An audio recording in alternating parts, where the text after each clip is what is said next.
used to think erasure would feel like an explosion, but it doesn't. It's quieter. Like forgetting where you left your keys and realizing hours later they were never yours to begin with. The badge they handed me at check-in didn't have a name, just a barcode and a green dot. I clipped it on without comment. The woman at the desk smiled too politely and moved on to the next in line. In the main hall, the seating was arranged in tiers rows of uniforms, stiff as scaffolding.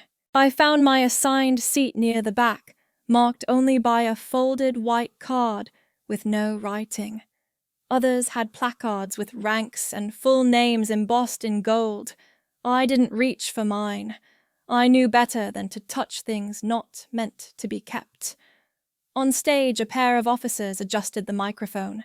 The projector behind them flickered, catching on a freeze frame of a classified operation, graphic one I recognized. I'd authored the core of that encryption model 3 years ago. The title had changed. My designation had disappeared. To my left, someone leaned closer, a man in a logistics uniform, probably mid-level. His voice was low, almost apologetic. Her name used to be on the list, but they pulled it. Something about optics. No one turned. No one addressed me directly. He wasn't speaking to me, just near me. The announcer began reading names. Major General Ivan Rourke, Colonel Naomi Bell, Director of Systems Innovation, Raymond Whitlow. The applause was tight, efficient. My father stood and nodded, once chin-up polished shoes catching the light.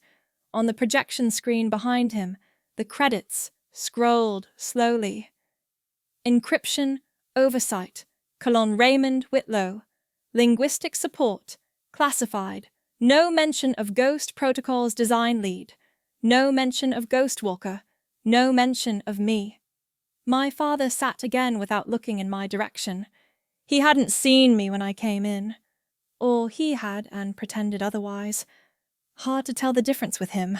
I kept my hands folded in my lap, my thumbnail pressed into the worn edge of a small notebook I'd carried for years, half analysis, half memory. I'd dog-eared the page with the original cipher model curved annotation, my handwriting in faded ink. Still there, still mine. Someone behind me whispered, "I thought Ghostwalker was a guy." Another replied, "They always make these titles dramatic. Probably just a desk analyst." The screen moved on. The ceremony continued. But the silence inside me had already started to spread like ink in water. No announcement, no invitation, no contradiction. I stood slowly, one foot after the other. No one tried to stop me. Outside the hall, the air was colder than it should have been. My badge swung gently on its lanyard, blank and meaningless. I unpinned it and let it rest in my pocket, next to an old key I never used anymore, the one from a secure room in a building where my name used to unlock doors. I paused by the double doors just long enough to hear one last name read out loud. It wasn't mine. Once I'd thought there would be a reckoning, that the people who erased me would have to look me in the eye or at least say my name when they stood on a stage funded by my labor. But I was wrong. The reckoning isn't always loud.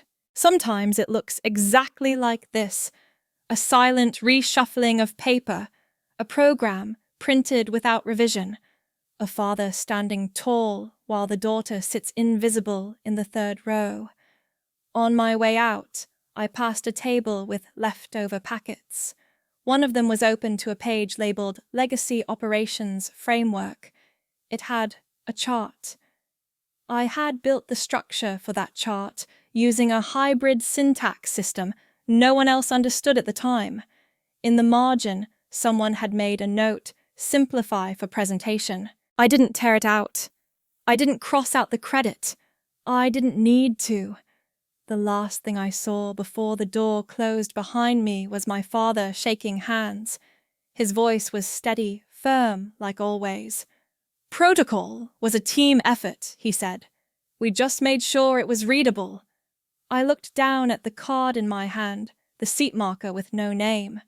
I folded it into thirds, then in half again, until it disappeared into my palm.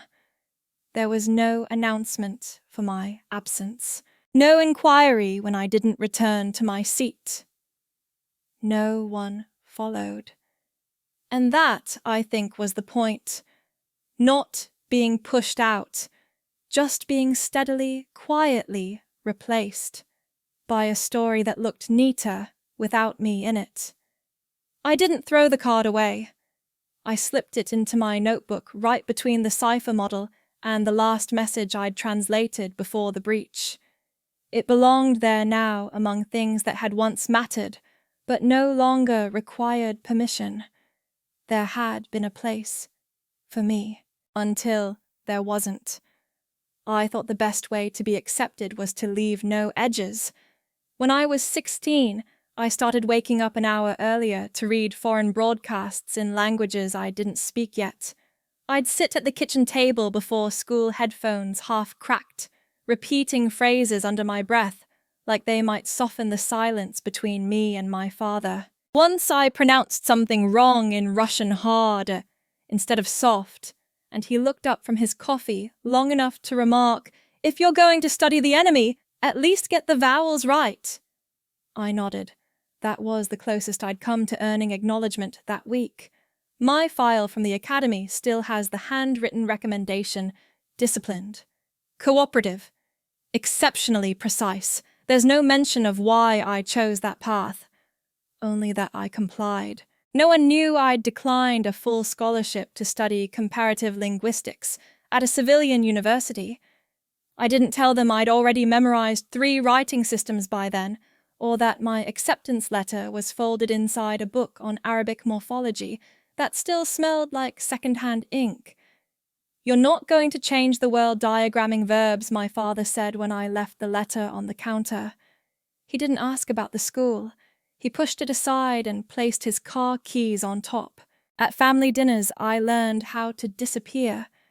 Not physically, I sat in the chair nearest the hallway, but in tone and rhythm.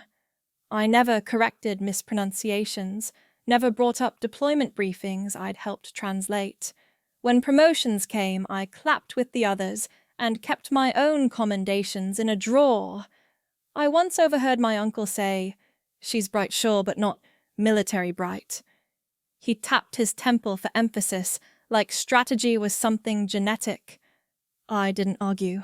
The first time I assisted on a joint intel operation, I worked a 70-hour week cross-referencing intercepted calls from 3 regional dialects. When the final report was filed, my name didn't appear. I was told the signature line could only hold one name and rank came first. The officer who signed it gave me a half smile. Good instincts, but you're still in support, not combat. That's where the real credit lands. I nodded again. I was getting good at that.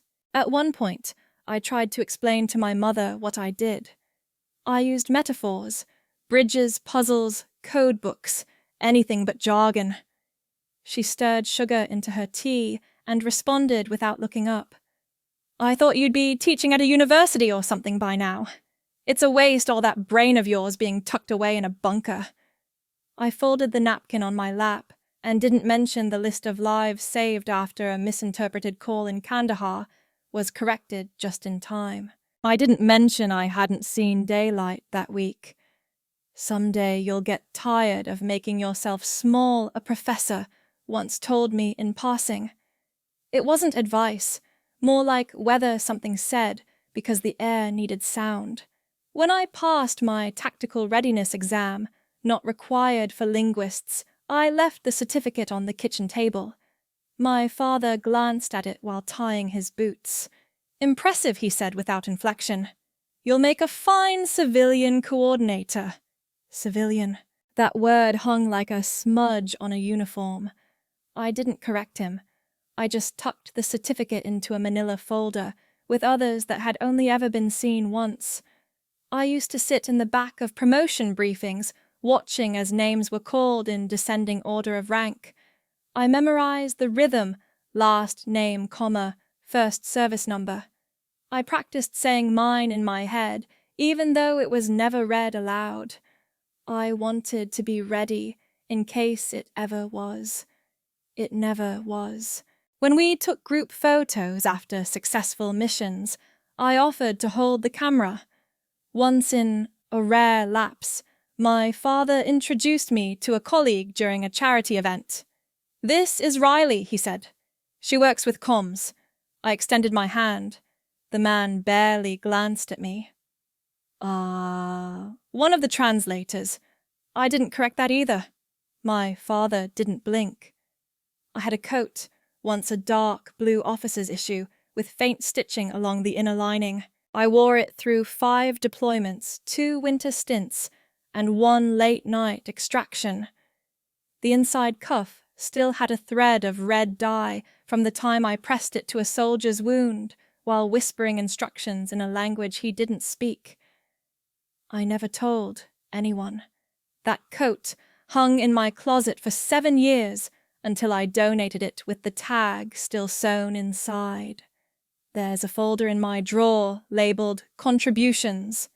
Not for public use, not for review, just for me. Inside are memos, decoded intercepts, and mission plans with annotations no one credited. They're not trophies. They're evidence that I was there. Once my father caught me filing reports late on a weekend. I had fallen asleep at the desk. He walked past, pausing only long enough to comment, "All that work, and no one will ever know it was yours." I looked at the report in front of me. Top corner stamped eyes only.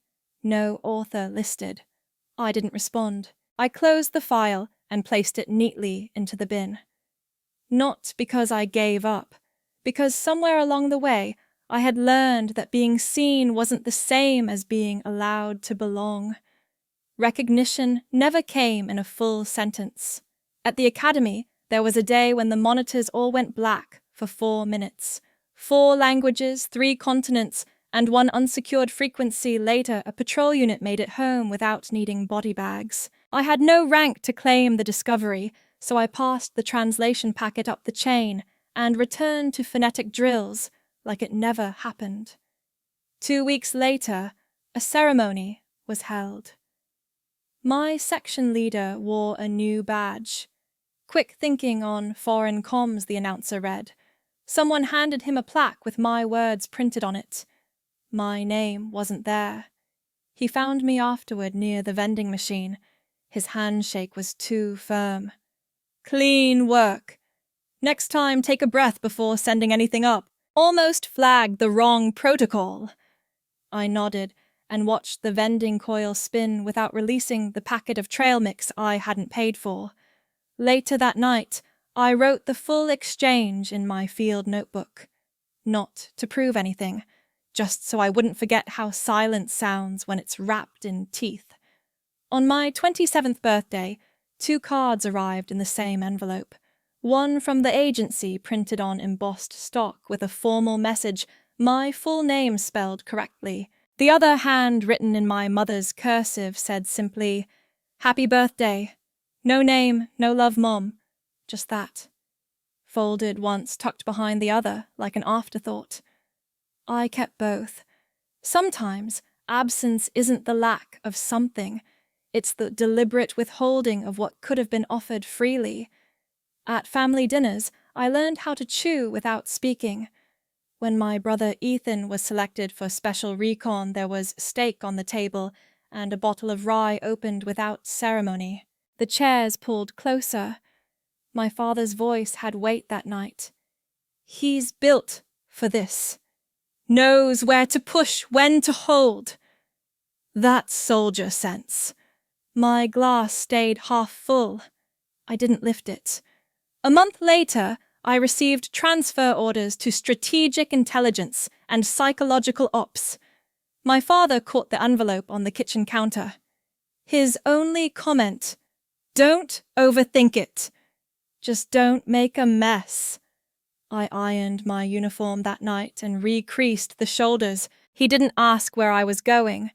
There's a photo still framed in my apartment, not displayed, just kept. It's from the week I was deployed for cultural immersion training. I'm in fatigues, one hand on a small translation terminal, the other holding a bronze pin I wasn't supposed to keep. The camera caught me mid-blink. I look unsure, but upright. My father never asked where the pin came from, never noticed the way the corners of my mouth weren't quite level. I placed the photo in a drawer beside a set of blank name tapes. Not because I stopped caring, because it stopped asking to be seen. In one of the early missions, I was tasked with redrafting a field manual section. 3 nights of work, 12 pages revised, field tested against 2 language groups. When the updated manual was distributed, the section was intact. Only the attribution line had changed. I mentioned it during a routine feedback session. "You're detail-oriented, Stone," the reviewer said. "But that kind of precision doesn't always scale. Let leadership handle the packaging." I signed the acknowledgement form without hesitation. The pen they handed me left a faint smudge on my thumb. Years later, I still remember the way the ink bled slightly into the page. At a personnel board meeting, I overheard my name in the hallway. "She's solid, tech-minded, clean profile, but not the kind you send in first. Doesn't quite fit the face of forward intelligence." The words weren't meant for me, but they didn't avoid me either. There was no malice in the voice, just evaluation, as if I were an item to be sorted. Useful, just not now. Not visibly. The notes I passed upward were often rewritten for tone. Concerns reframed as suggestions, discoveries softened into support. Let's just be careful not to sound like we're correcting someone above our pay grade. Someone once warned redlining my brief with a marker that smelled like cherry. I adjusted the margin, then handed it in. I still have the original memo printed in monochrome on a page with slightly frayed edges. I folded it once, then again. It sits behind a worn access badge with the magnetic strip long demagnetized but still warm at the corners from years of use. I used to think if I did everything right, if I earned quiet over noise, if I never embarrassed them in a room full of medals, they would notice, not just that I was present, but that I'd chosen presence over ambition, restraint over display. Instead, what I heard most was, "She's capable, sure, but it's not battlefield instinct, it's academic." Or, "She does well in quiet roles." Let's not mistake that for command potential, or the line that always left something raw behind. "She's good, but not the kind of good we're looking for." They never said I didn't belong. They just placed me beside the conversation. Close enough to listen, too far to speak. I don't blame them for saying those things, but I remember the way each one landed like small, clean breaks where no one expected damage. Not enough to notice, just enough to change how I stood in a room. I've stopped recording names, only phrases now, words that bend, words that bruise, words that linger without echo. Some of them were never meant for me, but I carry them anyway. Not for proof, for precision. Some names don't disappear, they get overwritten. The report came without ceremony, encrypted, unsigned and silent in my inbox, like it had always belonged there. I opened it with a single-use token fingers, tracing the edge of the mouse, rather than clicking. The subject line was blank. Only the attachment had weight. It was Noah's formatting. I recognized the way he indented subheadings. Left. Justified, no color codes, no frills. Just facts, time-stamped and quietly damning. Line 17. Cross-verify credential bridge. Stone Riley E. See Comlogs 2207Z, line 22, operator clearance R. Whitlow. Red Ridge Sys, Temporth, 47 hours. Line 29, clearance protocol escalated by manual override. Source Whitlow. R. Call. It didn't need a signature. The metadata spoke louder. My name had passed through a system I didn't authorize with permissions. I hadn't granted using an encryption schema. I helped write, reconfigured by the man who once said, "Leave the tech stuff to someone with time for toys." I sat back, not blinking. The cursor pulsed over the file name like a small heartbeat. There had been a breach 3 months ago during a language-based root up in Syria. Names were exposed on a cached channel. One operative was pulled from the field. I was extracted within 48 hours. The debrief used the phrase, isolated procedural lapse. I remember the taste of iodine in the evacuation tent and the way the field medic looked at my ID tag twice. Not out of recognition, out of uncertainty. "You sure this is your correct name?" I nodded. He shrugged. "It's just doesn't match the manifest I was sent." I didn't respond. That tag is still in my drawer. The edge is melted slightly from the blast suppressor during exit. My fingerprints are scorched faintly into the backside. It's the only piece of that day I kept. Red Ridge Systems had been on the vendor list for 5 years, subcontracted for operational interface, which meant plausible deniability. They weren't supposed to have clearance for name-level personnel data, especially not mine. I kept scrolling. Each click felt too loud. "Who issued the override?" The system log answered user R. Whitlow Cullen. Timestamp 020415Z. That wasn't a random error. That wasn't negligence. That was choice. In a security context, access is a verb. He accessed me. I printed only 1 page, just the line with my name next to the encryption schema. I folded it in half and left it under a glass paperweight, shaped like a compass, the kind people give when they're proud you're going somewhere. 2 days later, there was a ceremony in D.C., honoring strategic oversight on cyber exfiltration threats. My father received a commendation. "The system is only as strong as the quiet minds who build it," the announcer read. He smiled, modest, polished. Back in my apartment, I replayed the security clip from the Syria compound. Not the breach footage, just the 10 seconds before the camera cuts. I'm standing with a field tablet under my arm, translating something on the wall, an old slogan painted in Farsi. To remain unseen is to remain sovereign. Someone behind the camera mutters, "She should have been out an hour ago." Another voice responds, "They sent her the wrong extraction code. Protocol changed this morning." Protocol changed, not because of failure, because someone moved the markers. In a meeting weeks before that mission, I remember a conversation with my father in the hallway of Joint Ops HQ. "You still chasing ghosts in your algorithms?" I kept my hands at my sides. "They're not ghosts," I said. He didn't look up from his phone. "You know what I mean. You complicate things. Makes the brass nervous." That was his version of a warning. I once translated a poem from Old Russian about betrayal. It described the act not as a rupture, but a quiet exchange of shadows behind a curtain. One figure becomes less visible. The other steps forward, holding the curtain open just wide enough for silence to slip through. I closed the laptop and sat with the printed page. The paper felt heavier than it should have, like it remembered something I hadn't yet admitted. I called no one, filed no complaint. There's a pair of gloves in my coat pocket, black wool slightly too tight. A gift from a holiday I don't recall attending. On the inside tag, my initials are stitched in thread that's starting to fray. They still read R-E-S.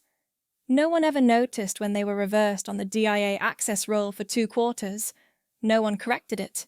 In the cafeteria one afternoon, I overheard a logistics officer talking to a new recruit. Colonel Whitlow's got a clean legacy, knows how to keep the real work invisible. The recruit nodded. Didn't his daughter used to do something in linguistics? A pause. She's not in the current roster.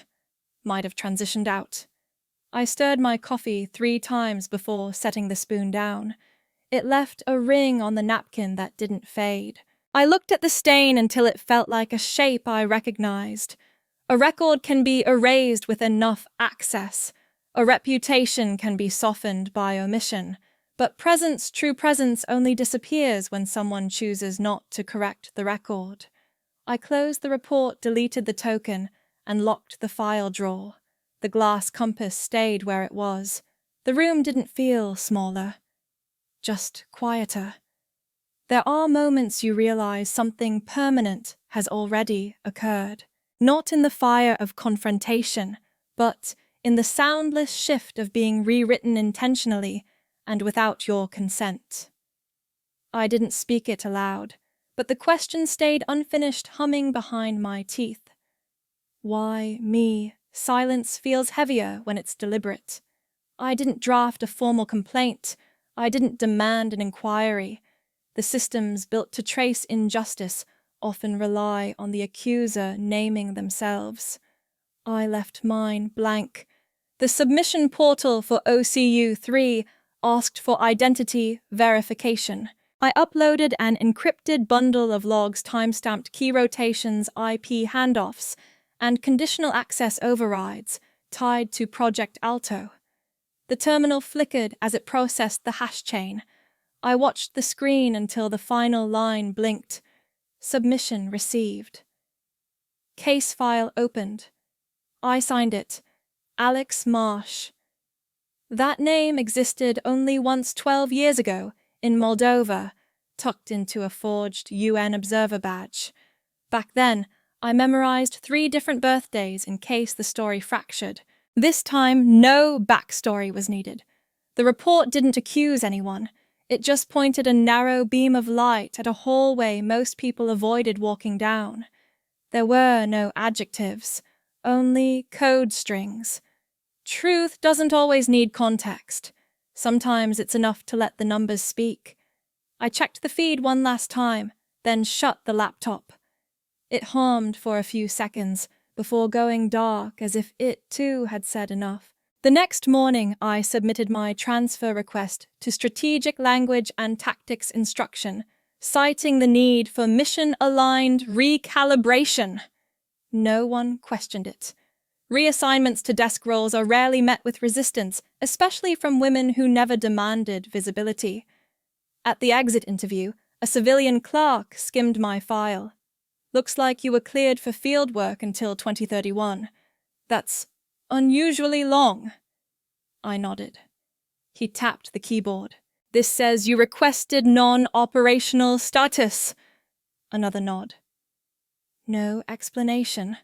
I just teach now. He didn't look up again. They processed the change without ceremony. The badge scanner still chirped when I entered the new building, though the sound seemed quieter here, as if even the electronics knew how to behave in the presence of quiet exits. The office at the training center was bare. One window, a desk, a shelf of outdated language reference guides that no one touched anymore. I left most of them in place. The only item I added was a nameplate that read our stone. No title, no department, just letters. A few weeks in a junior analyst knocked before class. Is it true you used to work Ghost Protocol? I looked at the dry erase board behind me. It was classified. Oh, right. Sorry. I just heard you were kind of a legend. I uncapped a marker and started writing phonetic variants of Syrian dialects. He took the hint. In the hallway, someone else whispered, She doesn't even correct them when they mispronounce her name. They were right. I didn't. I had grown out of needing to be right in rooms that misheard on purpose. In the evenings, I reviewed internal bulletins on staff suspensions. One entry caught my eye. Subject RW, clearance freeze pending audit. Effective immediately. No explanation. No appeal filed. Just one sentence, cold and clean. I marked the date in a notebook but didn't circle it. That would have implied celebration. A box arrived at my door later that month. Plain cardboard, no return address. Inside, an old challenge coin and a folded field report with redacted sections. A sticky note was tucked beneath the coin. Some things don't need to be loud to work. N. I didn't respond. I left the coin in the box.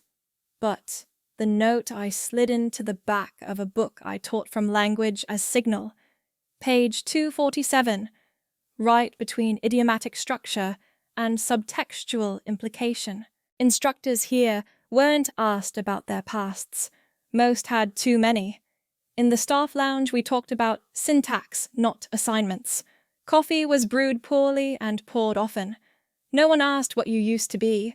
They only asked if you preferred loose leaf or bagged tea. I took to sitting in the far corner during briefings. From there, I could see who took notes and who just nodded. Who leaned in and who leaned away when ethics modules were introduced. A young woman once lingered after a lecture. She held her tablet loosely, fingers curled at the edge. "I don't think I'm made for leadership," she whispered. "I don't speak the way they do." I pointed to the phrase she'd highlighted on the screen, "Language reveals loyalty before belief." "You don't have to match their tone," I told her. "Just to make sure your own doesn't go silent." She didn't smile, but she stood straighter. When she left, I erased the board slowly, one word at a time. The residue clung faintly to the surface. I used the sleeve of my blouse to wipe it completely. Weeks passed. Files closed. New cadets arrived. I taught conjugation and asymmetrical rhetoric with the same voice I once used to negotiate ceasefires through radio relays. No one asked about those frequencies anymore, and I didn't offer them. The paper tray on my desk held exactly one sheet, a draft syllabus with my initials at the bottom. Not a signature, just a marking. RES. I hadn't corrected that, either. My father once told me that real power is not in being seen, but in being remembered the right way. He was wrong. I don't need them to remember me. It's enough that they stopped pretending I was never there. I stopped setting alarms, but still woke at 5:30. Not because I had briefings to attend or encrypted traffic to decode, but because the soil near the window dried faster than I expected. The basil needed light. The rosemary leaned sideways. I watered them with the kind of attention I once reserved for listening posts. No feedback loops, no signals. Just growth or withering. Quiet verdicts. The apartment held little. One chair I didn't move. One tea kettle that clicked off too soon. A bookcase with more classified reports than fiction. No dining table. No desk. I wrote by hand at the windowsill, resting the notebook on my knee. It forced me to be slow. The old badge sat in the second drawer. Laminated plastic worn at the edges. Riley Stone. Clearance Echo 4. The lanyard was folded underneath, still knotted from the day I pulled it off. Beside it, a square of fabric. Stiff now. Dried blood half faded into the cotton. Monroe had pressed it against his ribs while I radioed coordinates no one was supposed to hear. He lived. I never saw him again. I hadn't thrown the cloth away, but I didn't frame it either. I kept the drawer closed. I taught from memory now. The training center offered syllabi, but I rewrote most of it. Phrases like threat proximity and response doctrine felt too clean. I titled my first draft language in strategic risk zones and never filed it for approval. The opening line stayed untouched for days. First, you must learn to listen, not to voices, to silence.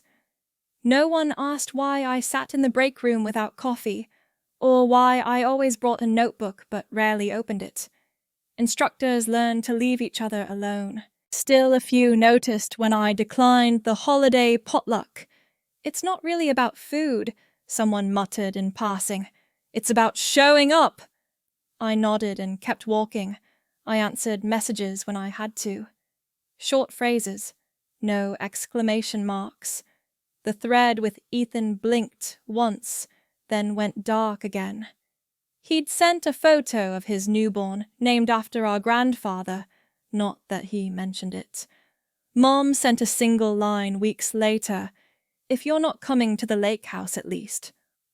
VP. I replied with a blank subject line and one sentence: "I won't be attending." No signature, no follow-up. I bought a glass cup to steep loose tea. It stained within a week. I didn't scrub it. Stains meant use. Use meant presence, and I had grown used to being invisible in polished rooms. I left my boots by the door, still laced. I hadn't worn them since the transfer. The soles had small bits of sand stuck in the creases, Syrian dust probably. It didn't come out, even when I tried. I stopped trying. When the heating went out one morning, I wrapped myself in the old academy sweatshirt I kept in the closet. It still held a faint scent of graphite and burned circuits, something from the signal lab. The sleeves were too long. The emblem cracked at the edges. My father had once looked at it and muttered, "We issued gear for soldiers, not translators." He hadn't meant to wound. Or maybe he had. Some men use disapproval like Morse code short sharp and always repeating. I never wore it in his presence. Again. The chair creaked sometimes when I sat too long. I didn't fix it. The sound was proof that weight still existed. A neighbor left a note under my door. "Can you feed my cat this weekend?" I did. Quiet animal. Looked at me like I might disappear. Didn't run. Didn't beg. At night, I played field recordings through an old headset. Markets in Aleppo, footsteps in Ramadi, static from rooftop antennas that had once carried my voice. I closed my eyes and counted how many dialects I could detect in a single cough. Language had always been survival, but silence had become a decision. Once during a staff briefing, someone asked for my opinion on a decryption failure involving Farsi. I circled a mistranslation on the screen. "Intent doesn't always survive the structure," I said. "Not everything lost is an error." The room didn't reply. Later, one of the younger instructors stopped by my door. "You know, if you ever wanted to guest lecture over at Langley, I could put in a request." I shook my head once. "They'd probably love what you have to say." "They usually don't." I said more to myself than him. He left the door open when he walked away. I stared at it for a while. There's a kind of quiet that fills a room when no one expects you to speak. It's not oppressive, just complete. That's what this new place was like. Complete, not whole, not home, but no longer needing permission to exist. I rewrote the first line of the syllabus again. The absence of language is not failure. It's strategy. Then I folded the page in half, slipped it under a folder marked Drafts, not for circulation. I sat back and watched the light shift across the floor, wondering how long it would take the basil to bloom. Probably not this season. Still, I watered it. I used to think silence was absence. Now I know it can be armor. The email came with no salutation, just the subject line. "You good." The sender was Ethan. No signature, no follow-up. It sat unread for 2 days before I opened it, and even then only out of habit. There was nothing in the body of the message, just white space and my own reflection in the screen. 3 days earlier, I had stood in the back of a conference room at Fort Belvoir. I hadn't been listed on the guest sheet or announced by title. I wore no ribbons, just a nameplate clipped sideways onto a plain navy blazer, R. Stone. I waited through the formalities until General Latimer tapped his mic and said 6 words that were never meant to be dramatic. "We need Ghostwalker in the room." Chairs scraped, heads turned. I stepped forward without ceremony, without greeting, without raising my eyes. No applause. Just a beat of recognition, the way a room breathes in before speaking. I stood next to the general for 43 seconds. Enough time for Raymond Whitlow to catch my name in the briefing slides. Enough time for the cameras to notice. I left through the service hallway. 1 week later, a legal assistant from JAG left a message on my office line. Her voice was practiced careful, too smooth to be casual. There were irregularities with the Red Ridge encryption contract my name had surfaced. She used the phrase as a courtesy, which never means what it sounds like. I was being invited, not summoned. It made no difference. I didn't reply. Instead, I opened my desk drawer and removed the small envelope I kept beneath the instructional guides, a folded printout. On it, the metadata logs from 6 months ago, the access timestamps, the IP trails, the rubber-stamped approval tagged to Raymond's retired credentials. They hadn't expired. Someone had renewed them, backdated, and buried the trail behind legacy access. I knew the architecture well enough to follow the scent of cover-up. That night, I brewed mint tea in silence and watched the steam curl over the edge of my chipped white mug. I remembered the words from the voicemail Sarah Ramirez had accidentally forwarded, recorded during a closed-door strategy session, unaware it would reach me. "See if Ghostwalker's willing to speak. As long as she stays quiet, we save face." The words didn't sting. They clicked into place. My usefulness wasn't tied to contribution or insight. It was proximity, narrative value, the illusion of a bridged rift. Another email followed. This one from the National Strategic Language Symposium. I was invited to keynote a panel titled Invisible Assets, the Power of Unseen Work. I skimmed the invitation, noting the language of rebranding. My former name was never used. The accompanying flyer simply read, "Keynote Stone Strategic Linguist." Stared at the period after my name longer than necessary. There was no rank, no affiliation, no bio, just a placeholder. At the bottom, SVP confirm by April 9th. I dragged the file into a folder titled Fictional Reunions. I didn't delete it. 2 days later, the mail slot clicked. Inside a courier envelope was a commemorative coin minted for the Ghost Protocol team, engraved with the words, "Unity through code." There was no note, no card, no return address. I turned it in my palm until the edge pressed into the seam of my thumb. It had weight, but no meaning.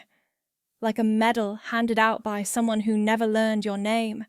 I placed it beside the photo frame I kept, turned downward in my bookshelf, the one where I wore the old desert uniform just before they transitioned to digital camo. The patch on my right shoulder had been sewn slightly askew by my own hand. The supply officer had forgotten to process my order. I'd learned not to remind them twice. Later that week, I saw Ethan's name again, this time in an interagency thread discussing optics legacy and Whitlow alignment. He had been looped in as part of an image management team. I recognized the tone of the message, polished, vague, punctuated by urgency disguised as collaboration. One phrase stood out. We believe involving Riley could restore cohesion. Not Miss Stone, not Ghostwalker. Just Riley. The use of my first name wasn't affection, it was utility masked as familiarity, a way to imply I had never really left. I clicked on my calendar app and marked the date of the upcoming symposium in red, not as a reminder to attend, but to remember exactly when the show began. 2 days before the event, I received a package wrapped in formal stationery, Department of Defense, seal-authenticated courier, full protocol. Inside was a draft speech. The last page had a handwritten postscript. Of course, feel free to adjust for tone. There was no signature. I read the speech. It opened with, "Ladies and gentlemen, I stand here today as a daughter of the institution." I folded it once then again, until it formed a small square that fit neatly into the bottom of my tea canister. I reached for a new sheet of paper and wrote one sentence.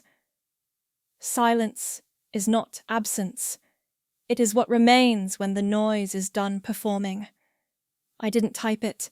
I didn't save it to cloud storage. I wrote it in ink in my own hand and tucked it behind the radiator panel in my apartment. Later that evening, my mother called. I didn't answer. Her voicemail was short. "Your father wants to know if you'll be on the panel. People are asking." She didn't say which people. I went to the kitchen. The kettle had already clicked off. I poured the water over dried lemon verbena, the kind Travis once brought back from Turkey. He'd told me, "It's bitter at first, then softens." I never told him it reminded me of something else, something less herbal. As I waited for it to steep, I glanced at the framed certificate above my desk commendation for unmarked service 5 years past. The date was 1 day before my name disappeared from the public project archives. I slid the certificate behind the bookshelf. Not out of shame, out of clarity. Before going to bed, I opened the email from Ethan. I typed 3 words, paused, then erased them. I typed one more. Seen. I didn't hit send. Instead, I placed the mouse gently back on the pad and let the screen fade to black. Some messages aren't written for reply. Some connections aren't meant to be revived, only recognized for what they were. Temporary alignments useful until inconvenient. I sat for a while without thinking. The kind of stillness that arrives only after you stop waiting for recognition. And I knew in the marrow of it that nothing had changed except the direction I now faced. Not toward them, but away. I've stopped assuming silence means I've been left alone. The kettle no longer whistles. It exhales long level, as if it's grown used to my timing. The mint leaves unfurl slowly in the glass pot. I let them steep beyond what the instructions recommend. The bitterness is more honest that way. The napkin beneath the cup is one I stitched in basic training white with red corners, uneven thread. A piece of thread hangs loose now like a sentence I never got to finish. It curls toward the cup, but never quite touches it. 12 cadets file in and out of my classroom every weekday. They sit in rows, backs 2 straight pens clutched like weapons. Some try to impress. Others hide behind their silence, assuming it'll spare them notice. I've stopped trying to read which is which. People aren't always who they are at first. They call me Professor Stone. I've never once corrected them. I don't need another title that someone else gave me. That one they chose on their own. Today's lesson was on subversive gestures under authoritarian regimes. I drew a line down the board north of neutral, south of defiance, and circled the margin in red. The word inside presence. Most didn't understand why it mattered. A few tilted their heads. When class ended, one of the men lingered. Devon Cole. I'd noticed him from day one. Boots that never fully settled against the floor.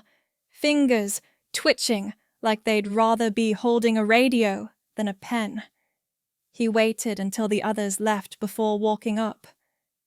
"If that was really you—" He didn't finish the sentence. His voice barely rose above the buzz of the overhead lights. "Some of us wouldn't be here if you hadn't done what you did." I didn't nod, didn't reply. I capped the marker and returned it to the drawer. His words weren't a question. They were a scar he wasn't sure I'd remember giving. Back at my desk, I opened the box that used to make my fingers curl inwards. A relic. Faded brass. My father's West Point pin, the one he once said wasn't for me. I didn't touch it then. Not until the day they cleared out his office and left it behind like a paperclip. It rests in velvet, unpolished, unimpressed. I used to think objects like that carried weight. Maybe they just hold dust. I closed the lid, not with reverence, but with finality. Some inheritances aren't worth cleaning. On the whiteboard draft beside me, the first line of the new lesson read, "Resistance isn't always noise. Sometimes it's the act of remaining." I didn't erase it. A voicemail waited on the office line. The voice on the other end belonged to someone I've never met, but I could hear the stiffness in their vowels. "You've been nominated for the Defense Innovation Commendation. Please confirm availability for public statement. Not a congratulations, not a welcome back. Just a request to serve again this time, not with my work, but with my face." I listened to the message twice. The second time I noticed the pause after the word, "you." The voice had hesitated, not because they forgot my name, but because they weren't sure how to say it out loud after years of avoiding it in memos. I deleted the message without writing down the time. Later that evening, I found an envelope slipped under my door. No stamp, no address. Just a folded page and a name, Monroe T. The paper inside was creased and faded transfer orders. Syria.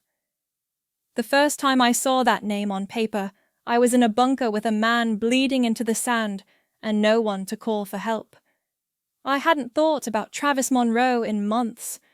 The scarf I'd used to wrap his wound was still in the back of the drawer, blood-stained brown with time. I never washed it, never threw it away. It wasn't loyalty. It was proof that someone somewhere once bled, because I stayed. I placed it beside the West Point pin. Different kinds of service. One was earned. The other was claimed. At 7:42 p.m., a text from my mother lit up the screen. "Your father says keep the attention minimal. No greeting. No sign-off. Just strategy disguised as concern." I replied with a single period. It wasn't permission. It was punctuation, an end to a conversation I never agreed to begin. Before bed, I reviewed cadet evaluations. One line stood out. "She doesn't teach for applause. She teaches so we can leave alive." It was written in block letters, all uppercase, like the writer didn't trust lowercase to hold the weight. I didn't star it, didn't file it. I copied it by hand into a small notebook I keep in my bag, the same one that once held extraction coordinates and now holds things that can't be mapped. Outside, the lights from the parking lot stretched long over the windowsill. I watched the shape of a moth beat itself against the glass for 5 minutes before it stopped trying. It rested against the pane wings spread. Maybe it had figured out what I had. Some barriers aren't worth proving you can break. I opened my laptop. The cursor blinked on the document I'd left open. I scrolled past the lesson title, past the citations to the last line. Let silence outlive the doubt. I sat there for a while, not thinking, just breathing. My tea had gone cold, but I drank it anyway. They didn't even spell it right the first time. My last name. A small typo on the court docket. Wilto. One letter off, but I didn't ask them to fix it. I let it stay. It felt strangely fitting, a broken version of something I was about to leave behind. The form wasn't long. A few pages. No elaborate declarations, no ceremonial procedure. Just black ink in designated boxes, notarized with a rubber stamp, and a woman at the county desk who didn't look up once. I slid my driver's license across the counter with the application. She glanced at it and asked, "Any reason for the change?" I paused. Personal history. She didn't push. Maybe she'd heard worse, or maybe she'd just stopped caring. Either way, I was grateful for the quiet. I signed it, Riley Stone. It felt cleaner than I expected. Not triumphant, not heavy, just final. My mother's name hadn't passed anyone's lips in that house in over a decade. She was delicate, my father once muttered at a dinner party when someone asked. Not made for long deployments. He always phrased her absence as a character flaw. Something hereditary, maybe. Something he believed I carried. He didn't know I still kept her surname. Quietly. On letters never sent, on a file directory I never shared. When I got back to my apartment, I laid the signed form on the table and placed a small paperweight on top to hold it flat. The glass cube had a crack through the middle, a retirement gift from a commander who never knew I'd resigned months before the official date. To Ghostwalker it read. No name. No unit crest. Just the code name and a signature blurred by time. The envelope from the JAG office came the next day, a response to the folder I'd submitted evidence timelines logs. The findings weren't surprising. Insufficient grounds for federal pursuit at this time. Buried in legal language was a single sentence. Internal mismanagement cannot be pursued without formal whistleblower status.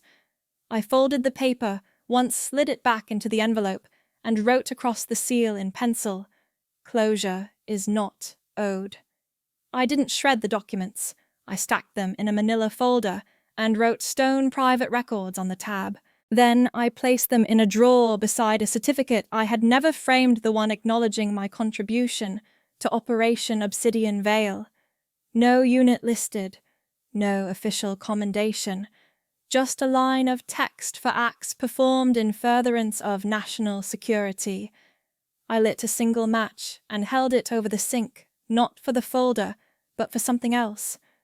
A birthday card, light blue, slightly bent at the corners, from my father. I had found it in a box marked Old Correspondence, though I remembered exactly where I'd tucked it years ago. The handwriting was impersonal. "Hope you're doing something useful with all that schooling. Dad." No mention of my name, not even the date. I had kept it not out of affection, but out of obligation. Some part of me believed I needed to hold on to it as proof that he'd remembered it all. But now it looked like a note left by a stranger. I touched the edge of the flame to the bottom corner and watched the ink curl before the paper caught. The card burned slowly. No scent, no flare, just soft folding ash, as if the memory itself had been ready to go. When it was gone, I rinsed the sink with cold water and dried it with a dish towel stitched with the initials RS. A gift from someone who once said, "Make space for your own name." The towel was faded now, a thread coming loose at the corner. I didn't fix it. I placed the empty envelope on top of the folded towel. No need to keep it either. A record of a response to a report they never planned to read. I spent the rest of the afternoon copying hand notes from a recent lecture into digital files. My students didn't need to know the source of each field case or how many of them came from events I'd seen firsthand. I kept the examples clean, the tone neutral. At the end of one file I wrote, "Naming is not about possession. It's about permission. There had been no toast when I changed my name. No announcement. I didn't even tell the department head. I let the updated badge appear in the system on its own schedule. It came a week later. Same photo. Different name. R. Stone. No initials for middle names, no honorary suffix, no legacy attachments. I pinned the badge to my lanyard and didn't look at it again. In the hallway later that day, Lieutenant Cole caught up to me holding a copy of the textbook I'd written. He tapped the cover once and smiled. Never seen someone explain multilingual encryption like that. Makes you wonder why half the contractors keep calling it black box work. I nodded but didn't reply. He looked like someone who'd been in the field just long enough to understand when not to speak. As he walked off, I noticed his sleeve creased and slightly worn, like mine used to be years ago when I still rolled it with precision. Now, I let it fall as it wanted. Back in my office, I opened the bottom drawer and pulled out a leather-bound notebook. My mother's initials were faint in the corner. Not her full name, just E.S. I had once traced those letters with my finger, wondering what kind of woman she had been before being renamed by someone else's story. Inside the notebook, I slipped in a photocopy of the legal change form. No staples, no clips, just the weight of paper pressed flat against old ink. On the inside cover in my handwriting I wrote, "Legacy is not inherited, it is chosen." No one had called me Riley Whitlow since the paperwork cleared, but I hadn't realized how often I still whispered that name in my own head. It was like a phantom limb. I reached for it out of habit, not need. Now, when I caught myself thinking in old patterns, I replaced the sound with silence. There was a kind of power in not answering to a name that never fit. At the edge of my desk sat a framed photo cropped tightly, no insignia visible. Just me standing beside a rusted field unit, sleeves rolled, hair tucked back. I looked tired, not heroic, not disgraced, just present. I kept it for that reason. My father once told a room full of guests, Riley's always been more of a theory person, never liked getting her hands dirty. He said it with a laugh like it was a compliment. The same night, my mother's old scarf had gone missing from my closet. A red silk square, hand-stitched edge. I found it weeks later used to wrap glass in a moving box labeled garage. I never brought it up. Instead, I began wrapping things with intention. My textbooks, my past, a copy of my name. By dusk, the last document was filed, the folder sealed. No duplicates needed.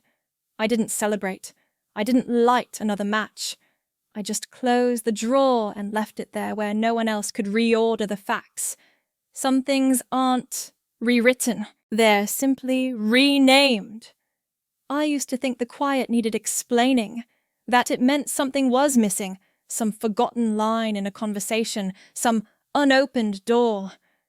Now I understand it differently. The kettle clicks off before the water fully boils. I don't reset it. There's enough heat. Enough for this kind of morning. I let the steam rise without interference. I rinse the cup by hand. Not because the dishwasher is broken, it isn't, but because the action steadies me. My thumb traces the rim, once then sets it down on a cloth that's faded at the corners. The same cloth I brought from the old place, the one no one noticed was mine. On the table, the new manuscript rests unopened. Listening as tactical precision. I haven't titled a volume with that much certainty before. I used to lace things with qualifiers, introduction to, exploratory notes on, but this one didn't ask for modesty, it asked to be heard. There's a photograph on the shelf above the workspace. I didn't put it there at first. It arrived in an envelope with no return address, no stamp, just a forwarding code from an old base mailbox I never closed. A photo of me age 10 cross-legged on concrete book in lap eyes level and unblinking. I remember the book, Encyclopedia of Symbols and Ciphers. I had checked it out 3 times that year. There's no inscription, just a line on the back, typed cleanly, in Korea. You once said you wanted to change the world with intelligence. Maybe you did. I didn't respond. No return, no reply. But I recognized the spacing, the uneven pressure on the E key. A mechanical typewriter. Raymond Whitlow never used anything else. I pinned the photo to my corkboard next to a mission framework for an upcoming training seminar. Not as a keepsake, as a marker, a map of where it started, not where it ended. Someone once told me, they'll come around when they need you again. That's exactly when I stopped waiting. The tea tastes clean. No bitterness. I steeped it longer than usual mint leaves I grew in a small pot near the balcony. They've survived more seasons than some friendships I used to think were permanent. The light through the window doesn't try to impress. It lands where it wants. This morning, it catches the corner of a binder labeled Civil Signal Disruption Phase Adaptations. I've taught that module 3 times this month. Every time someone asks why tone matters more than volume, I tell them the obvious answer, because silence has contour. One student, mid-30s, Navy background, always raises his hand too fast, once said, "I don't get it.